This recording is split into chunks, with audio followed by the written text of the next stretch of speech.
পৃথিবীতে সুন্দরী প্রতিযোগিতা হয় না? কোটি কোটি সুন্দরীকে যদি একটা মাঠের মধ্যে রেখে দেওয়া হয়, আর সেখানে সূর্যের ছেদা তো দূরের কথা, ওরে ওই কুড়াল আছে না, কুড়ালের ছেদা দিও তো তুমি আমি অন্ধকারের মধ্যে সুতা ঢুকাইতে পারবো না। ওরে সূক্ষ্ম কাজ সিলাই করা তো দূরের কথা, ওই বস্তা সিলানির যে সুই সেইটা দিয়া বস্তাও তো সিলাইতে পারিব না। আর উম্মে সালমা রাদিয়াল্লাহু তাআলা আনহা কয়, আমরা সুই এবং সুতা নিয়া মুহাম্মদুর রাসূলুল্লাহ সাল্লাল্লাহু আলাইহি ওয়াসাল্লামের চেহারার আলোর সামনে চলে যাইতাম, এবং সেখানে আমরা গিয়া সুইয়ের সেদা দিয়া সুতা ঢুকাইতাম, এবং এই চিলাই করার মতো সূক্ষ্ম কাজটা আমরা আল্লাহর নবীর চেহারার আলোর সামনে করতাম। এরকম সুন্দর সুন্দর ছিলেন। এই জন্য আল্লাহর হাবিব বলেন, আমার সাহাবীরা বিশাল এই বেহেশতি মাহফিলের মধ্যে কোনো লাইটিং এর ব্যবস্থা থাকবে না, একমাত্র আমি নবী মুহাম্মদুর রাসূলুল্লাহ সাল্লাল্লাহু আলাইহি ওয়াসাল্লামের চেহারার আলোর দ্বারা পুরা মাহফিলটা আলোকিত হইয়া থাকবে। ওই মাহফিলের মধ্যে দুইটা আসন হবে, একটা প্রধান অতিথির আর একটা সভাপতির। এই মাহফিলের উদ্বোধন করতে গিয়া আল্লাহর হাবিব আল্লাহ পাক রব্বুল আলামিন হযরত ইসরাফিল আলাইহিস সালামকে ডাক দিবেন। 4 জন প্রসিদ্ধ ফেরেশতা আছেন, একজনের নাম হইল ইসরাফিল। ইসরাফিল আলাইহিস সালামকে ডাক দিয়ে বলবেন, দুনিয়াতে যেরকম মাহফিলগুলোকে হামদে নাতের দ্বারা আরম্ভ করা হয়, আল্লাহ পাক রব্বুল আলামিন বলেন, ও ইসরাফিল ফেরেশতা, তোমাকে আমি একটা সুললিত কণ্ঠ দান করেছিলাম। তুমি ফেরেশতা হওয়ার কারণে আর আমার বন্ধুর উম্মতগুলা, আমার বন্দাগুলা মাটির তৈরি হওয়ার কারণে, মানুষ হওয়ার কারণে, তুমি নূরের তৈরি ফেরেশতা হওয়ার কারণে আর তারা মাটির তৈরি মানুষ হওয়ার কারণে তোমার সুললিত কণ্ঠটা তারা পায় নাই। আজকের এই বেহেশতি মাহফিলের মধ্যে তুমি ইসরাফিল, আমি আল্লাহ পাকের একটা হামদে নাত গাইয়া, হামদে নাত পরিবেশন করিয়া তাদের সবাইকে শুনাইয়ে দাও। এই দিক দিয়ে ইসরাফিল আলাইহিস সালাম তার সুরলিত কণ্ঠে আল্লাহ পাকের হামদনাত পরিবেশন করবেন, আর এইদিকে আল্লাহ পাক রব্বুল আলামিন পুরা বেহেশতবাসীদেরকে ওরে খেজমত করার জন্য, মেহমানদারি করার জন্য স্বেচ্ছাসেবক চির বালক দল বানাই রাখছেন। এইটাও আল্লাহ পাক রব্বুল আলামিন কোরআনে পাকের মধ্যে বলতেছেন, ইয়াতুফু আলাইহিম বিলদানুম মুখাল্লাদুন। সূরা ওয়াকিয়ার মধ্যে আছে তো, ইয়াতুফু আলাইহিম বিলদানুম মুখাল্লাদুন বিআকওয়াবিন ওয়া বারিকা ওয়া কাসিম মিন মাইন। আল্লাহ পাক রব্বুল আলামিন বলেন, হে আমার স্বেচ্ছাসেবক চির বালক দলেরা, এইদের নাম রাখছেন বিলদানে মুখাল্লাদুন। বিলদানে মুখাল্লাদুন, এদের বয়স হবে 10 থেকে 12 বছর। 10 থেকে 12 বছর, কচি কচি মেয়েদের মতো 10 থেকে 12 বছর তাদের বয়স হবে। তাদের হাতের মধ্যে কারো হাতে মোটকা থাকবে, কারো হাতে জগ থাকবে, কারো হাতে গ্লাস থাকবে। মক্কাওয়ালারা ওই শরাবে তাহুর পরিবেশন করানোর জন্য মক্কাবর্তী শরাব নিয়ে আসবেন। মক্কাওয়ালারা মক্কার থেকে জগের মধ্যে ঢালে দিবেন, জগওয়ালারা গ্লাসওয়ালাদের গ্লাসের মধ্যে ঢালে দিবেন, আর গ্লাসওয়ালারা সারিতে সারিতে প্রত্যেকটা বেহেশতবাসীদেরকে পরিবেশন করাইবেন। আল্লাহ পাক রব্বুল আলামিন বলেন, ওয়াসাকাহুম রাব্বুহুম শারাবান তাহুরা। এই শরাবে তাহুরের পরিবেশন, এইদিকে ইসরাফিল আলাইহিস সালামের সুললিত কণ্ঠে নাদ। এই শরাবে তাহুর প্রত্যেকটা মানুষের হলকুম যখন অতিক্রম করবে, প্রত্যেকে যখন নেশাগ্রস্ত হইয়া আল্লাহ পাকের মহাব্বতে প্রত্যেকটা সিনা মালামাল হইয়া তারা এইভাবে দুলতে থাকবে, দুলতে থাকবে। এমন মুহূর্তের মধ্যে আল্লাহ পাক রব্বুল আলামিন দেখবেন দাউদ নবীকে, বলবেন, ও দাউদ নবী, আমি আপনাকে সুললিত কণ্ঠ দান করেছিলাম, আপনার কণ্ঠ সুললিত কণ্ঠ দান করেছিলাম। আপনার এই কণ্ঠের সুর আমার বন্ধু মুহাম্মদুর রাসূলুল্লাহ সাল্লাল্লাহু আলাইহি ওয়াসাল্লামের উম্মতেরা শুনতে পারে নাই, কারণ আপনি দুনিয়াতে আগে গিয়েছেন, তারা পরে আসার কারণে শুনতে পারে নাই। আজকের এই বেহেশতি মাহফিলের মধ্যে আমার কালামে পাকের সূরা তাহাটা আপনার সুললিত কণ্ঠে আমার সমস্ত বান্দাদেরকে আপনি শুনাইয়া দেন। কিতাবের মধ্যে লেখে, দাউদ নবী তো কোরআনের হাফেজ ছিলেন না, আল্লাহ পাক যখন অর্ডার করবেন দাউদ নবীকে, সাথে সাথে 30 পারা কোরআনের হাফেজ হয়ে যাবেন দাউদ নবী। দাউদ আলাইহিস সালাম আসবেন সেমিনারের মধ্যে, সাথে সাথে আসি তা তিনি সূরা তাহা তেলাওয়াত করা শুরু করবেন। কারণটা কি? ওই দাউদ নবীকে আল্লাহ পাক এত সুন্দর কণ্ঠ দিয়েছিলেন।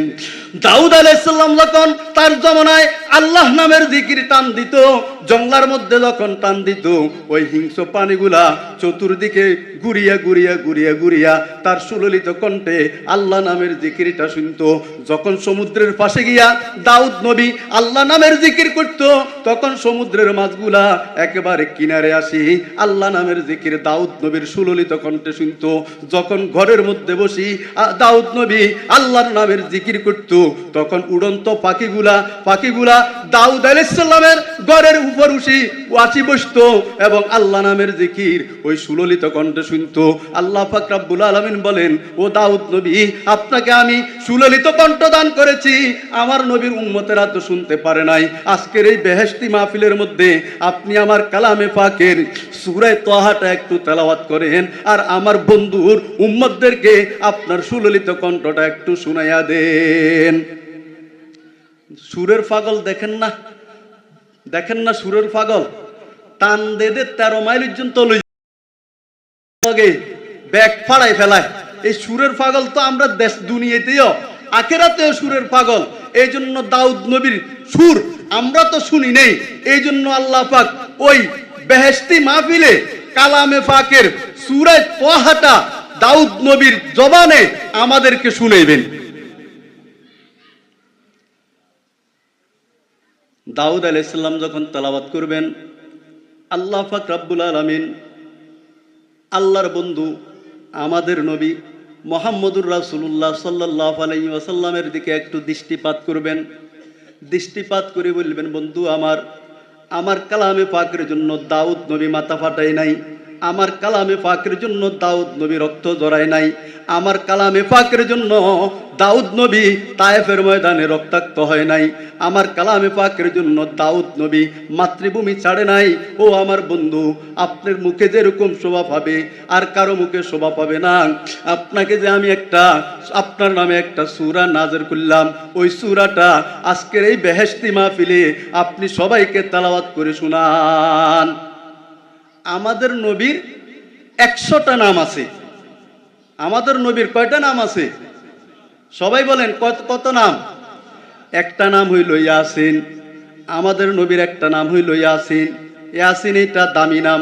এই নামের উপর আল্লাহ পাক রব্বুল আলামিন 30 পারা কোরআনের মধ্যে একটা সূরা অবতীর্ণ করছেন, সূরাতুল ইয়াসিন।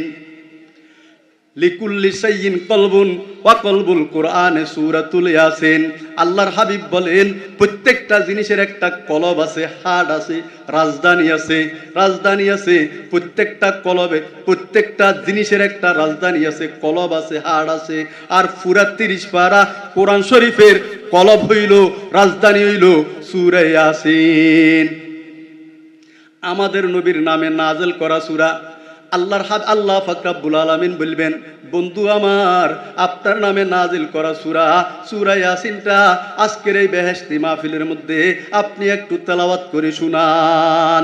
আল্লাহর হাবিব জনাবে মুহাম্মদুর রাসূলুল্লাহ সাল্লাল্লাহু আলাইহি ওয়াসাল্লাম ওই বেহেশতি মাহফিলের মধ্যে নিজের নামে নাযিল করা সূরাটা তেলাওয়াত করতে থাকবেন। তেলাওয়াত করতে আসেন।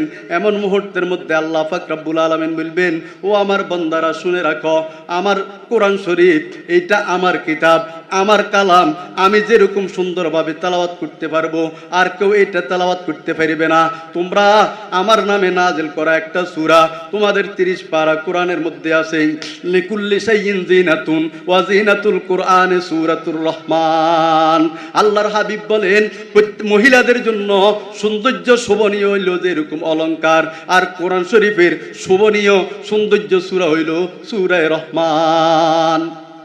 আল্লাহর নামে নাযিল করা সূরা রহমান। বেহেশতি মাহফিলের মধ্যে আল্লাহ পাক রব্বুল আলামিন বলবেন, হে আমার বান্দারা, তোমরা কোরআন শরীফ পড়ছো, বুঝছো, শুনছো, ঠিক আছে, আমার কোরআন শরীফ, কিন্তু আমার জবানে তো তোমরা শুনো নাই। আজকের এই বেহেশতি মাহফিলের মধ্যে তোমরা আমার জবানে আমার কালামে ফাকের তেলাওয়াত শুনো। আল্লাহ পাক রব্বুল আলামিন এই কথা বলি সবার জন্য, সবার সামনে সূরা রহমানটা তেলাওয়াত করবেন। দুনিয়াতে আমরা সূরা রহমান তেলাওয়াত করি, আর রহমান আল্লামাল কুরআন খালাকাল ইনসান, আমরা তেলাওয়াত করি এইভাবে। আল্লাহ পাকের তেলাওয়াতের ধরন ভিন্ন হবে। আল্লাহ পাক রব্বুল আলামিন কিয়ামতের ময়দানে আল্লাহ পাকের দিকে এইভাবে ইঙ্গিত করিয়া বলবেন, আনার রহমান, আনার রহমান, আমি হইলাম রহমান।